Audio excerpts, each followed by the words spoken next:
si Chito Miranda, nandito na si Kiko, si Francis Magalona, nandito na si Glock 9, wala siyang apelido, nagbabaksakan dito in 5, 4, 3, 2.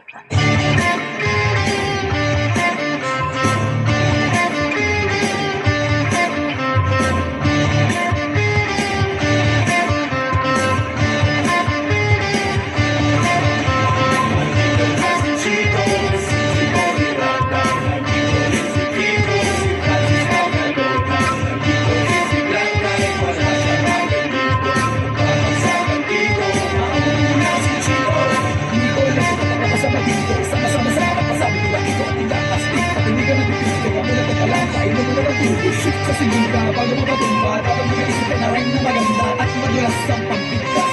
At aspito ka sa taring marinig ng libo-libo na Pilipino nakikinig sa mga pagbibo ko. Di ka ba nagugulat sa mga naganap? Tinuloy na kabat ako sikat. Para bang panaginip na pinilit na ulit, talagang sinusulit na pagiging makulit. Kailangan ng